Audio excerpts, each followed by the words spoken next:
ঝালকাঠিতে উদ্বেগজনক হারে বাড়ছে ডেঙ্গুর প্রকোপ। প্রতিদিনই শনাক্ত হচ্ছে নতুন রোগী। জেলা শহরের 7টি এলাকাকে ডেঙ্গু ঝুঁকিপূর্ণ হিসেবে চিহ্নিত করেছে স্বাস্থ্য বিভাগ। পরিস্থিতি মোকাবিলায় দ্রুত ব্যবস্থা নেওয়ার দাবি বাসিন্দাদের। বিস্তারিত ডেস্ক রিপোর্টে। আবারও ডেঙ্গুর প্রকোপ। ঝালকাঠিতে ক্রমেই বাড়ছে আক্রান্তের সংখ্যা। প্রতিদিনই হাসপাতালে ভর্তি হচ্ছে নতুন রোগী। স্বাস্থ্য বিভাগের তথ্য অনুযায়ী জেলা শহরের কাঠপট্টি, বান্দাঘাট, বাঁশপট্টি, কলাবাগান স্টেশন রোড, সিটি পার্ক ও ফকিরবাড়ি এলাকায় ডেঙ্গুর ঝুঁকি বেশি। এসব এলাকায় মশা নিয়ন্ত্রণ এবং জনসচেতনতামূলক কার্যক্রম জোরদারের পরামর্শ দেওয়া হয়েছে। সম্প্রতি ডেঙ্গুতে আক্রান্ত হয়ে ঝালকাঠি শহরের কলাবাগান ও ফকিরবাড়ি এলাকার 2 শিক্ষার্থীর মৃত্যু হয়েছে।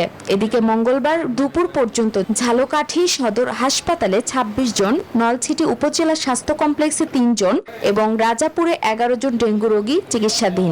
এক সপ্তাহ জ্বর, এখন একটু সুস্থ আল্লাহর মতো। রেকর্ডে ধরা পড়ছে ডেঙ্গু। এখন চিকিৎসা চলতেছে, স্যালাইন চলতেছে। চিকিৎসকরা জানান, চলতি মৌসুমে ডেঙ্গু আক্রান্তের সংখ্যা গত বছরের চেয়ে প্রায় দ্বিগুণ হয়েছে। জ্বর ভাব দেখা দিলে দ্রুত ডেঙ্গু পরীক্ষা করানোর পাশাপাশি বাসাবাড়ি ও আশপাশ পরিষ্কার রাখা সহ মশার বংশবিস্তার রোধে সবাইকে সচেতন থাকার আহ্বানও জানান তারা। Bashundhara public school and college 2026 শিক্ষাবর্ষে ভর্তি চলছে। আতঙ্কিত হবেন না, ডেঙ্গুর চিকিৎসার জন্য সচেতনতাই যথেষ্ট।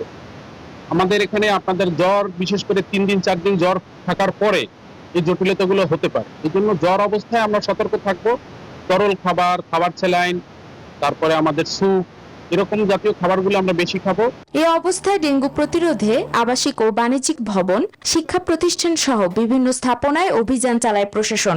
এমন উদ্যোগ অব্যাহত রাখার দাবি স্থানীয়দের। Desk report, news 24।